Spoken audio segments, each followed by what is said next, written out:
Sportcast։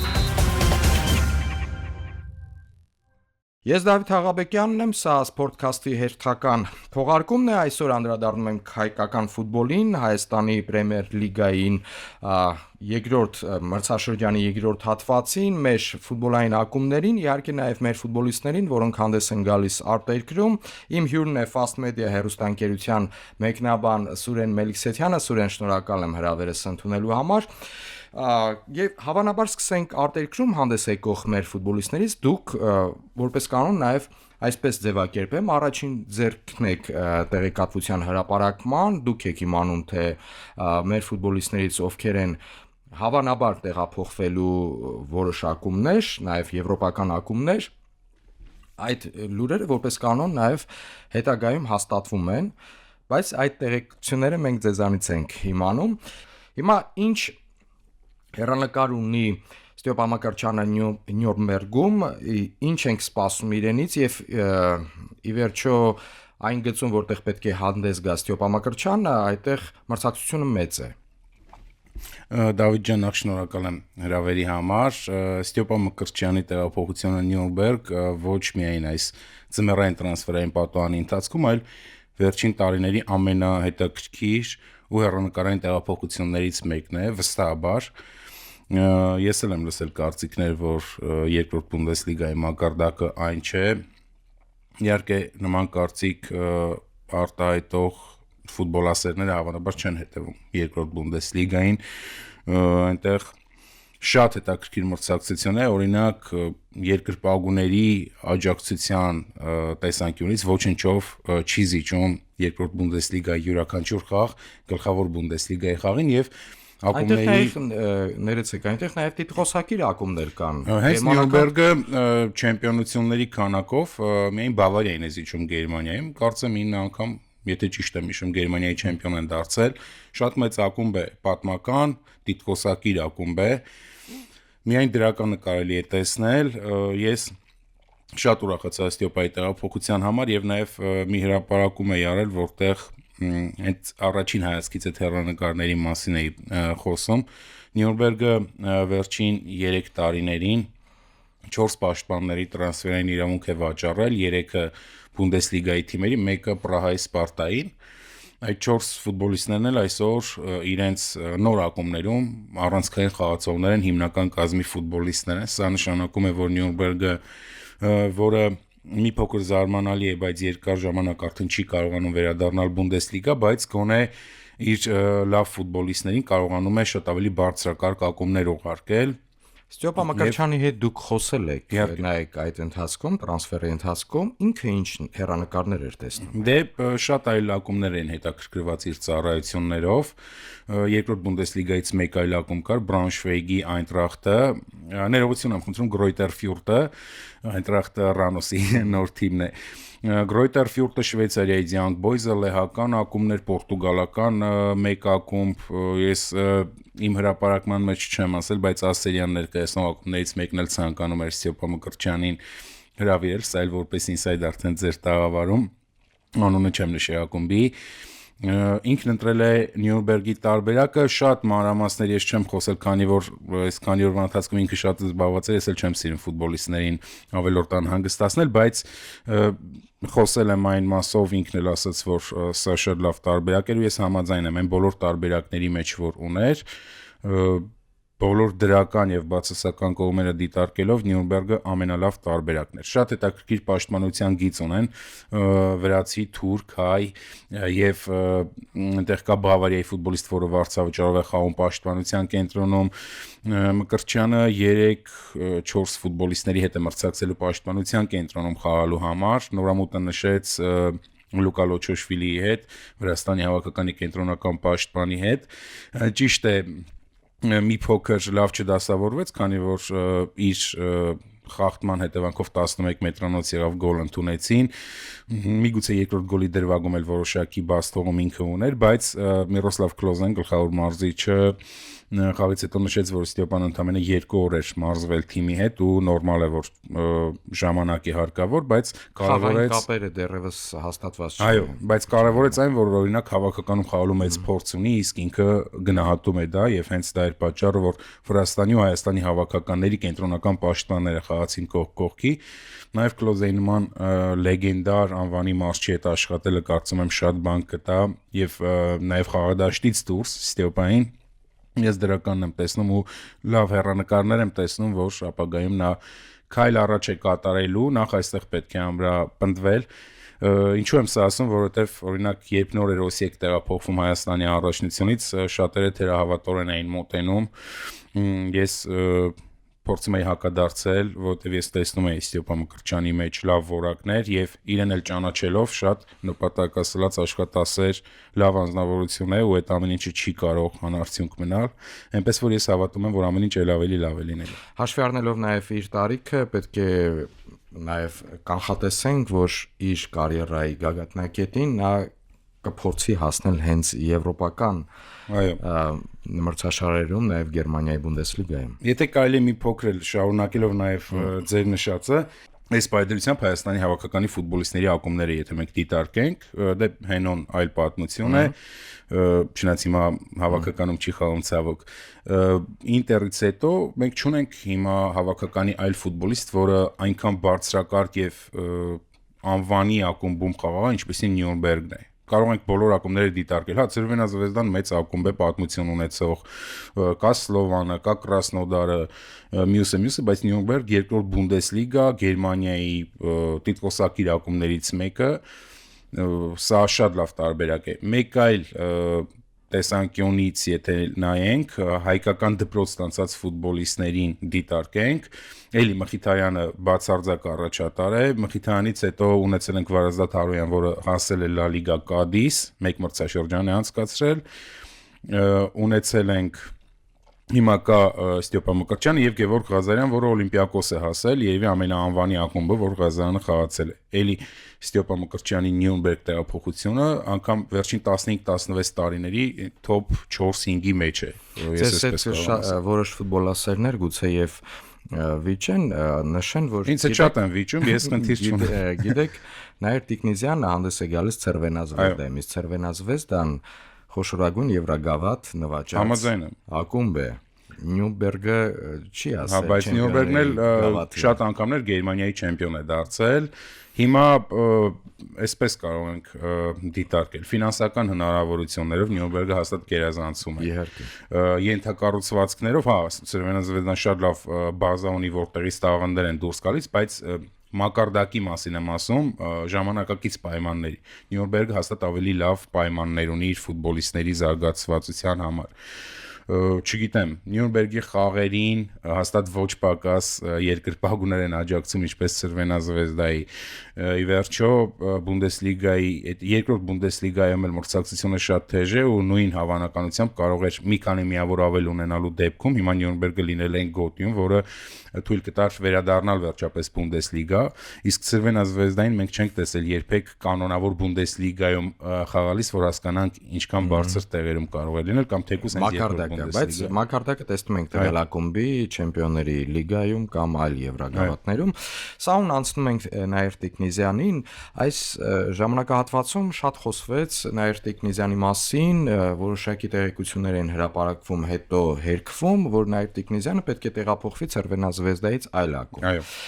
Ֆրանկֆուրտի Այնտրախտ։ Ֆրանկֆուրտի Այնտրախտ առնվազն, որը հանդես է գալիս հիմնական Բունդեսլիգայում, առաջին Բունդեսլիգայում։ Երբ որ Նաիր Տիկնիզյանը տեղափոխվում է Լոկոմոտիվից Սերբիա, նշում են, որ դա իր համար որոշակի տրամպլին է, այսինքն փոխանցող օղակ է, որտեղ շատ առաջատար եվրոպական լիգաներից ակումբներ, երբ որ դիտարկում են Ռուսաստանի Պրեմիեր լիգան, դե հաշվի առնելով սահմանափակումները, հաշվի առնելով քաղաքական իրավիճակը, չեն ցանկանում ուղիղ տրանսֆեր իրականացնել ռուսաստանյան որևէ ակումբից։ Դրա վառ ապացույցը Էդուարդ Սպերցյանն է։ որով արդեն որերորդ տարի հետաքրվում են Լա լիգայից, Պրեմիեր լիգայից, Անգլիայի եւ այլն, բայց այդ տրանսֆերը ոչ մի կերպ չի իրականացվում։ Տիկնիզյանի պարագայում Լոկոմոտիվից տեղափոխություն Ցերվենազվեզ դա դիտարկում ենք այդպես։ Հիմա ինչ է տեղի ունենում։ Նախ Ցերվենազվեզա տեղափոխության այդ ժամանակահատվածի մասին ես շատ եմ նշել, հիմա էլ կկրկնեմ, ինձ թվում է տարիներ են անցնելու, հետ դրա համար ժամանակ է պետք, հիմա չենք կարող։ Տարիներ են անցնելու եւ հետ հայացք գցելով մենք նաեւ Տիկնիզյանի Լոկոմոտիվից Ցերվենազվեզա տեղափոխությունը համարելու ենք վերջին, օրինակ 10-ամյակի կամ 15 տարվա լավագույն որոշումներից մեկը, որովհետեւ շատ ճիշտ ճանապարհ էր։ Տիկնիզյանը Լոկոմոտիվում ուներ խնդիրներ գլխավոր մարզիչ Գալակտիոնովի հետ, չէր խաղում, փաստ է որ նա իր խաղամակարդակի պատճառով չէր նստել պայստայինների նստանին, այլ խնդիրներ կային։ Իսկ մի քանի ամիս անց նա արդեն Ցերվենազվեզդայի մեկնարկային կազմի ֆուտբոլիստ է, շատ լավ հանդիպումներ է անցկացրել, իհարկե եղել են նաև ոչ այդքան լավ խաղեր, բայց ֆուտբոլը ամեն ինչ հնարավոր է։ Եվրագավաթային խաղերը վերջապես անցկացնում հիմա play-off-ում են, անցումային play-off-ում են եւ միգուցե եւ Եվրոպա լիգայում կարողանան ավելի երկար ճանապարհ անցնել։ Ամեն ինչ շատ ճիշտ էր այս տեղափոխության հետ կապված։ Ֆրանկֆուրտի Այնտրախտի վերաբերյալ ակնհայտ սխալ տեղեկություն էր դա, այն ազնվորությունը, որը աշխատում է նաև Տիկնիզյանին նոր ակումբ տեղափոխելու հարցում, ես ցանկացած բան նրա հետ կապի մեջ եմ, իմ հարազատն է, կարող եմ այսպես ասել, եւ ես գիտեմ այն շրջանակը ակումբների, որոնք կային ձմեռային տրանսֆերային պատուհանի ընթացքում, այնտեղ Այնտրախտի անուն չկար, բայց կային Բունդեսլիգան ներկայացնող 4-5 ակումբներ, Ֆրանսիայից 2-3 ակումբ, կան տարբերակներ Բելգիայից, Նիդերլանդների առաջատար ակումբներից մեկը կարծեմ, բայց դրանք բոլորը տարբեր մակարդակների բանակցությունների մասին էր եւ որևէ հստակություն, որ ձմռանը նայերը տեղափոխվելու է չկար։ Մեծ հավանականությամբ նա պետք է մնար եւ ժամանակը ցույց տվեց, որ մնաց։ Ամռանը կվերադառնա։ Արդեն ամռանը, այո, ամռանը շատ ավելի մեծ հավանականություն կլինի, որ Տիկնիզյանը քայլ առաջ կկատարի եւ ոչ միայն Տիկնիզյանը, մենք այս պայծրությամբ գոնե 4-5 ֆուտբոլիստի մասով Հայաստանից հայ ֆուտբոլիստների կարող եմ ասել, որ ամռանը շատ ավելի մեծ է լինելու հավանականությունը, որ այդ ֆուտբոլիստներին նոր ակումբներում կտեսնենք։ Հայաստանի Պրեմիեր լիգայից նկատի ունեք, թե հայ ֆուտբոլիստներից, որոնք հանդես են գալու, օրինակ Էդուարդ Սպերցյանի այդ երկար պատմությունը։ Ես ասում եմ Հայաստանի Պրեմիեր լիգայի ֆուտբոլիստների մասին, Սպերցյանի վերաբերյալ էլ ես անձամբ տեղեկություն չունեմ, ես 2 ամիս առաջ ինձ հայտնել էին, որ կան Անգլիայից մարդիկ, որոնք հենց ձմռանը փորձելու են Սպերցյանին Անգլիայի Պրեմիեր լիգա տանել։ Դարձյալ Լիդս Յունայթեդն էր։ Չէ, շատ ավելի մեծ ակումբների մասին էր խոսքը, բայց դա տեղի չունեցավ։ Իսկ Լիդսի հետ կապված ես կարդում եմ վերջին 2-3 օրվա ընթացքում, որ ինչ որ սխեմա են մշակել, ինչպես Խվիչա Կվառացխելյան վերադարձավ Վրաստան, հետո տեղափոխվեց Նապոլի, մոտավորապես նման մի բան, քանի որ Լիդսը Red Bull կոնցեռնի ակումբներից է եւ բրազիլական Բրագանտինոն կա, ես կարդացի, որ Բրագանտինոյի միջոցով են փորձում կազմակերպել Լիդս տեղափոխությունը, ես անձամբ չեմ տիրապետում տեղեկության, բայց դե ձմռանը պարզ է, որ Կրասնոդարը բաց չէր թողնելու, մանավանդ հերթական չեմպիոնությանն են գնում, եւ ճիշտն ասած միջակ ակումբ տեղափոխվելը, ես հասկանում եմ ինչ որտեղ Կրասնոդարի ղեկավարությանը, որ իրենց ավակին ու առաջատարին չեն ցանկանում ցանկացած ակումբ ուղարկել, ցանկանում են հնարավորինս բարձր մեծ անուն ունեցող ակումբ ուղարկել, դրա մեջ տրամաբանություն տեսնում եմ, որքան էլ մենք շատ ենք ցանկանում միշտ, որ Սպերցյանը տեղափոխվի։ Բայց Սպերցյանը վստահ ենք, որ նաև հաշվի առնում իր տարիքը, որ հիմա գտնում է կարիերայի գագաթնակետին եւ տեղափոխվելով որևէ ոչ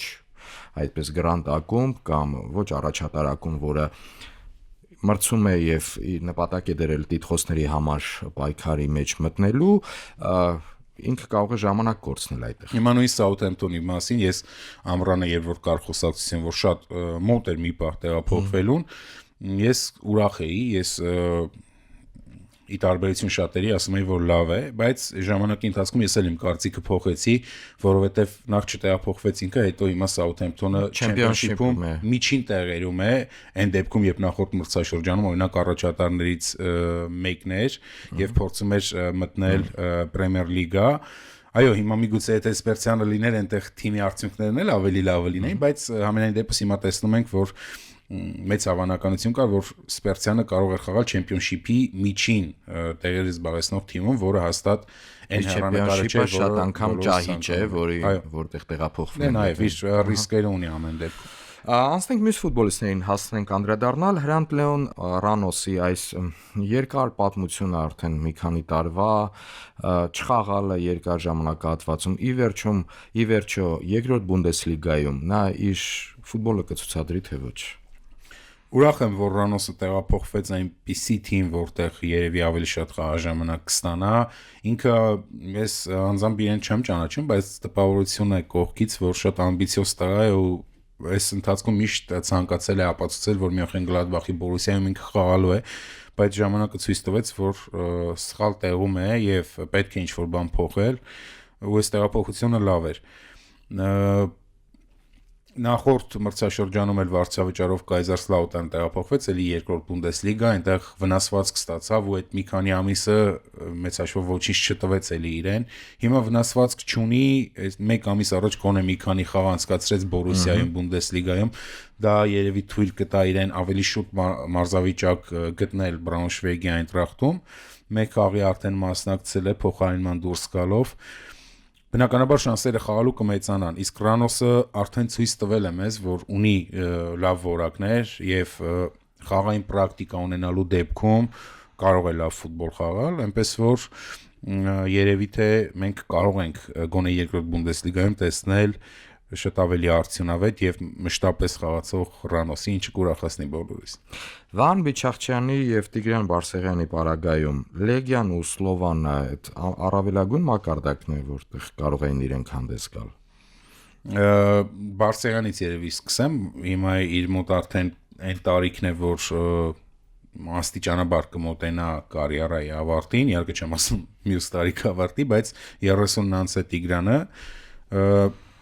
չգիտեմ բարդ է ասելը, առաջին հայացքից ոչ, նույն Բարսեղյանը կարող էր եւ ավելի բարձրակարգ ակումբում էր խաղալ, բայց Տիգրան Բարսեղյանի կարիերան կարծում եմ ստացված է, ինքը հաստատ շատ գոհ է իր կարիերայից, Սլովանը եվրոպական միջին առաջնության առաջատար ակումբ է, որը պատմություն կերտեց Չեմպիոնների լիգայում խաղալով եւ այդտեղ Տիգրան Բարսեղյանի դերը շատ մեծ էր։ Իմ կարծիքով նման իրավիճակում պետք էլ չէ, որ Բարսեղյանը հիմա մտածի ակումբ փոխելու, օրինակ եթե այդ ակումբը պետք է լինի, չգիտեմ, Իսրայելի առաջատար ակումբը կամ շոտլանդական առաջատարներից մեկը, եթե դա թոփ լիգաներից մեկի միջինից բարձր կարգ ունեցող ակումբ չէ, պետք չէ հեռանալ, որովհետև ինքը քանի մրցաշրջան Սլովանի առաջատարներից մեկն է, ակումբի պատմության մեջ ամենաշատ խաղ անցկացրած, ամենաշատ գոլ խփած ֆուտբոլիստներից մեկն է, ինչքան երկար մնա այդ պատմությունը ավելի է ծաղկելու, գոնե եվրոպական նորմալ լավ պայմաններ ունեցող եւ պատմություն ունեցող ակումբի պատմության մեջ կարող է մտնել, սա էլ մեծ ձեռքբերում է կարծում եմ։ Ինչը վերաբերում է Վահան Բիչախչյանին, էլի տարբեր առիթներով նշել եմ, որ ինքը եթե մենք էլի հետայացք նետենք Բիչախչյանի կարիերայի ընթացքին, յուրաքանչյուր 6 ամսվա բաժանում անենք, երևի հիմնականում չի լինում այնպիսի 6 ամսյա ժամանակահատված, որ մենք տեսնենք, որ Բիչախչյանը մնացել է նույն կետում։ Քայլ առ քայլ, թեկուս դանդաղ քայլերով ինքը առաջ շարժվում է։ Իհարկե հիմա Լեգիայում կան խնդիրներ, իր Լեգիա տեղափոխվելուց հետո շատ են մարզիչ փոխում, արդյունքները լավը չեն, հիմա թիմը վտանգավոր գոտում է, մի քիչ աբսուրդ է հնչում, բայց Լեհաստանի ամենամեծ եւ տիտղոսակիր ակումբը հիմա վտանգավոր գոտում է։ Նաեւ Եվրագավաթում էլ վատ հանդես եկան, ինչ որ ճգնաժամային վիճակ է Լեգիայում, որը բնականաբար միայն Վահանից կախված չէ, ինքն էլ այդ վատ վիճակի մեջ չի կարողանում իր խաղով, չգիտեմ, շատ բան փոխել, բայց երևի սա էլ կանցնի, Բիչախչյանի տարիքը, իհարկե նա արդեն այն հեռանկարային երիտասարդ ֆուտբոլիստը չէ, բայց այն տարիքում է, որ դեռ ունի ապագայում խաղալու ու կարծում եմ իր ամբողջ պոտենցիալը Բիչախչյանը երևի դեռ չի օգտագործել, մեզ համար ինչ որ հետաքրքիր բան պահել է, ես հավատում եմ, որ Բիչախչյանի գագաթնակետը Լեգիան չի լինի, չգիտեմ, միգուցե լավատես եմ, բայց իսկապես իմ կարծիքով Վահանը կարող է մեզ էլ ավելի ուրախացնել Լեգիայից ավելի բարձրակարգ ակումբում խաղալով։ Գեորգի Հարությունյանը Պուշկաշ ակադեմիայում է, այդ ակումբը մենք միշտ դիտարկում ենք կամ Եվրոպայում նույնիսկ դիտարկում են որպես լավ կադրեր, լավ տաղանդներին աճեցնող Օրինակ ակումբ։ իրենց դարպասապային Լիվերպուլին վաճառեցին նախորդ Այո, Լիվերպուլի 3-4 դարպասապանն է, բայց հեռանկարով դարպասապա է, հետագայում կարող է իհարկե իր լավ խաղով ցուցադրել, որ ինքը արժանի է top ակումբի դարպասը պաշտպանելու։ Գեորգի Հարությունյանի հեռանկարը այնտեղ։ Գեորգի Հարությունյանն առասարակ ինքը շատ հեռանկարային ֆուտբոլիստ է, շատ լավ որակներ ունի եւ մեր հավաքականի երկար տարիների կարծում եմ ապագայում հիմնական պաշտպաններից մեկն է լինելու։ Մենք լավ ընտրություն ունենք, նույն Ստեփան Մկրտչյանը, Փիլոյանը, Գեորգի Հարությունյանը եւ Էլիկան բնականաբար, մյուսների անունները բոլորին չնշեմ, ու բոլորը երիտասարդ են կողք կողքի զարգանալու, մենք կարող ենք ամուր պաշտպանություն տեսնել, ել ավելի ամուր մեր հավաքականում։ Գեորգի Հարությունյանի տեղափոխությունն էլ լավն էր, ի վերջո Հունգարիայի առաջնությունը Եվրոպայի զարգացող առաջնություններից մեկն է։ Օրինակ մեր մյուս ֆուտբոլիստը Էդգար Սևիկյանը այդպես էլ չկարողացավ հարմարվել, ամրապնդվել Ֆերենցվարոշում, իսկ Պուշկաշ ակադեմիան ակումբ է, որը Ֆերենցվարոշի հետ ոդք է մեկնում, այսպես ասած, երբեմն նաև առաջ է անցնում։ Հարությունյանը այնտեղ բավարար խաղաժամանակ ստանում է, ժողովրդորնյակը իրեն տարբեր դիրքերում է օգտագործում, հենակետային, պաշտպանության եզր, կենտրոն։ Հիմա ես հետևում եմ, էլի վերի սկսվեց իրենց մոտ առաջնության նոր հատվածը, երկու խաղ արդեն մասնակցել է երկու խաղի, էլի խաղաժամանակի խնդիր չունի, հաշվի առնելով նաև իր տարիքը, ինքն էլ լավ ապագա ունի եւ այնտեղ հաջող ելույթների դեպքում կարծում եմ հաջորդ քայլը էլի շատ ավելի լավ ակումբ է լինելու։ Ես կարող եմ ասել, որ երկու մոտավորապես տարի առաջ, երբ ինքը դեռ Կրասնոդարի երկրորդ թիմում էր խաղում, կարծեմ նոր էր հավաքականում մեր նորամուտը նշել, կային մարդիկ, որոնք իրեն շատ ավելի բարձրակարգ Բունդեսլիգայի մակարդակի ակումբ կարող են տեղափոխել եւ այդ մարդիկ լուրջ մարդիկ են, որոնց մասին խոսում եմ, իրենք ասում են, որ եթե տար իր ինքը եւ իր ծնողատային համաձայնությունը, հաստատ հիմա ինքը միգուցե Բունդեսլիգայի ակումբներից մեկում լիներ, բայց այն ժամանակ իրենք այլ ուղղությամբ են ցանկացել շարունակել, ինչը էլի վատ չէ։ Ռուսաստանից Հունգարիայի առաջնության առաջատարներից մեկը, որը էլի լավ հեռանկարներ իր համար բացում է։ Այլ ինչ տեղեկատվություն կա այլ ֆուտբոլիստների վերաբերյալ այս ձմեռային տրանսֆերային ու այդ ժամանակահատվածում։ Հիմա դե արդեն քիչ է հավանականությունը, որ մեր ֆուտբոլիստները կտեղափոխվեն այլ առաջնություններ, քանի որ հիմնականում շատ առաջնություններում փակվեց տրանսֆերային պատուհանը,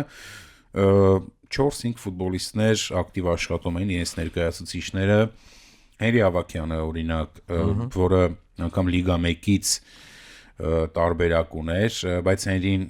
էլի շատ ամբիցիոզ, շատ նպատակասլաց ֆուտբոլիստ լինելով չի ցանկանում գնալ մի ակումբ, իմանալով, որ այնտեղ երկրորդ դարպասապահն է լինելու։ Անունը չնշեմ ակումբի, կար ակումբ, որը Լիգա 1-ից Հենրին կարծեմ պատրաստ էր հրավիրել, այն դեպքում տվյալ ակումբի դարպասապահը հնարավոր է տեղափոխվեր Paris Saint-Germain, այդ դեպքում Հենրին կտեղափոխվեր նրա փոխարեն։ Դա տեղի տեղափոխությունը չեղավ, կային էլի Հունգարիայից այլ երկրներից առաջարկներ, շատ առաջարկներ Ավակյանը անձամբ է մերժել, քանի որ չի գոհացրել ու այստեղ ֆինանսների մասին չէ ընդհանրապես խոսքը, զուտ ֆուտբոլային պայմանները, այդ ակումբի նպատակները եւ այլն։ Ինչու՞ չէ, նաեւ այն երկիրը, որտեղ պետք է բնակվի։ Իհարկե, նաեւ դա եւ ավելի լավ է տվյալ իրավիճակում սպասել մի քանի ամիս, ամռանը շատ ավելի մեծ շանսեր ունենալու։ Մեր մյուս դարպասապահ Գորմատինյանն էլ ուներ տարբերակներ տարբեր առաջնություններից, բայց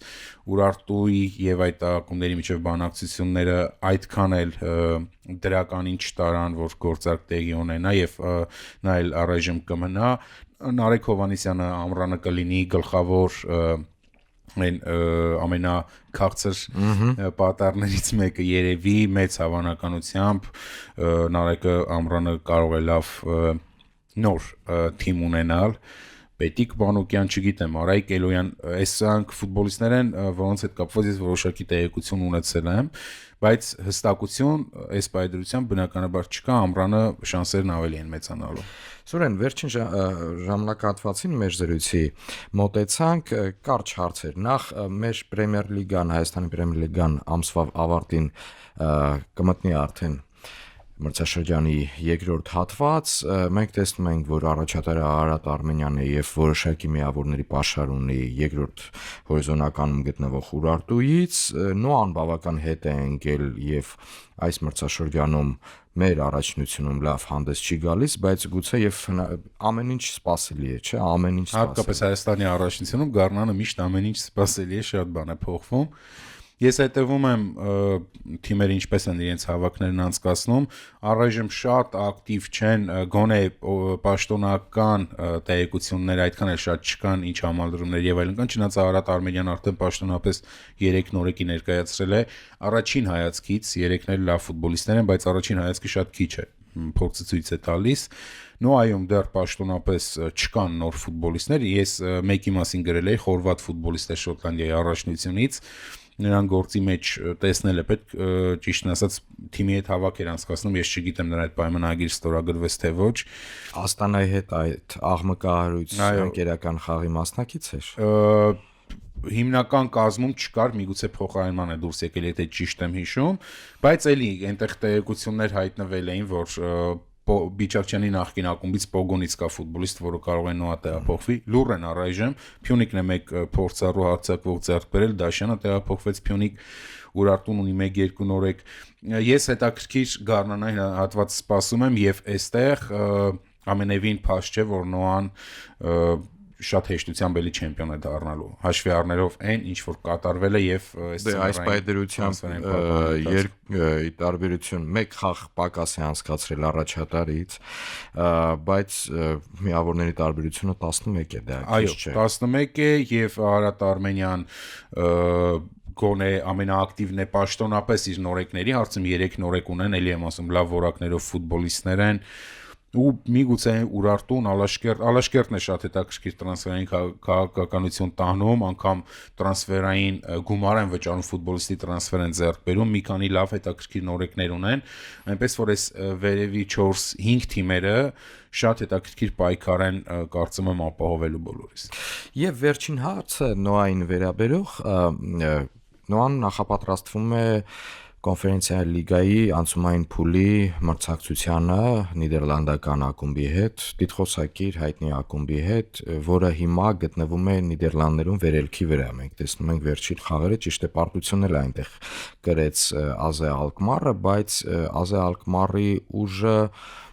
մակարդակը հաշվի առնելով թե որ առաջնությունում է, շատերը նոային մեծ շանսեր չեն տալիս, բայց դա չափազանց հարաբերական է։ Մենք ինչ սպասենք այդ մրցակցությունից եւ մեր ակումբից։ Դե այո, մի քանի խաղ Ալկմարը հաջող անցկացրել է, բայց ընդհանուր առմամբ խնդիրներ ունեն, լուրջ խնդիրներ կան այնտեղ կայունության հետ կապված։ Իրենք օրինակ կարողանում են Այաքսին խոշոր հաշվով հաղթել, բայց մյուս համեմատաբար ավելի թույլ մրցակիցների հետ տապալում են խաղերը եւ խաղային խնդիրներ կան պաշտպանությունում, միջին գծում, իրենք շատ լավ անհատական որակներ ունեցող մի քանի ֆուտբոլիստներ ունեն, որոնցից իհարկե պետք է զգույշ լինել, բայց թիմային խաղը խնդրահարույց է Ալկմարի, Նոան պետք է փորձի օգտվել, գոնե ամենադրական կողմերից մեկը այն է եղել, որ Նոայի մրցակիցները կոնֆերենցիաների լիգայում շատերը փոխել են մարզիչներ, այդպես մոտեցել են Նոայի դեմ խաղին, Նոան այդ խնդրահարույց վիճակից կարողացել է օգտվել եւ դրական արդյունք ապահովել։ Հիմա մի նմանատիպ մրցակից էլ Ալկմարն է, խնդիրների մասին է խոսքը, բնականաբար բարձրակարգ ակումբ է եւ ինչու չփորձել հիմա էլ օգտվել դրանից։ Ուղղակի նախ տեսնենք ինչպիսի տրանսֆերներ են իրականանում, որ ասեմ շատ տրանսֆերների կարիք ունի ոչ, որովհետև կոմպլեկտավորված կազմ է, կետային մի քանի փոփոխություններ են անհրաժեշտ։ Քիչ ժամանակ է շատ մնացել, նույնիսկ հնչեղ տրանսֆերի բարակայում մարդը պետք է տվյալ ֆուտբոլիստը այդ խաղային կապերը զգա։ Այո, իրենք արդեն ընդ որում արտասահմանյան հավաքը ավարտեցին, կարծես թե, եւ ընդամենը մի քանի օր եւ Ալկմարի դեմ առաջին հանդիպումն է, որը գուցե եւ նոր որոշիչ լինի Նոայի համար, քանի որ տնային հանդիպում է։ Համաձայն եմ, որովհետև բնականաբար Նիդերլանդներում շատ ավելի բարդ է լինելու, Նիդերլանդները ներկայացնող թիմերը սեփական հարկի տակ, անգամ Սլովանի մակարդակի թիմի համար շատ խնդրահարույց են, իսկ Նոայի համար իսկապես շատ կարևոր է տնային խաղը դրական արդյունքով ավարտելը։ Չգիտեմ, ինձ թվում է պետք է ամեն ինչ անել մրցակցի խնդիրներից օգտվելու համար, իսկ Ալկմարը այն վիճակում չի մոտենում Նոայի դեմ խաղերին, որ ասենք մեր թիմը շանսեր չունի, իսկապես կան Մի շանսեր։ փոքր առավելություն ունի, նա իր առաջնությունը գործող է եւ Դե դա կանչար է, այդ լավ մեծ առավելություն է իրականում, իրենք ավելի տոնուսի մեջ են։ Դե Նոան էլ անցկացրել է ընկերական խաղեր, որը իհարկե չի կարող համարժեքորեն փոխարինել, բայց ուժեղ մրցակիցների հետ էլ խաղացին այդ ընկերական խաղերի ժամանակ, Մոսկվայի Լոկոմոտիվ, նույն Աստանան, որը շատ ամուր թիմ է, չգիտեմ, ինձ թվում է իրենք իհարկե ավելի լավ կգիտակցեն, ինչքանով են պատրաստ, բայց որոշակի փուլ արդեն անցել են եւ արդեն ժամանակը ցույց կտա, թե ինչ ընթացք ունենա Ալկմարի դեմ առաջին խաղը, ամենակարևորը մեզ համար։ Սուրեն, շնորհակալ եմ Ես եմ շնորհակալ։ զրույցի համար, հետաքրքիր եւ տեղեկատվական վերլուծական զրույցի համար։ Մեր ունկնդրին եւ ակնդրին հիշեցնեմ, որ հյուրս էր Fast Media հեռուստաընկերության մեկնաբան Սուրեն Մելքսեթյանը, սա Sportcast-ի հերթական թողարկումն է, շարունակեք հետևել մեզ, ես Դավիթ Հաղաբեկյանն եմ, առայժմ։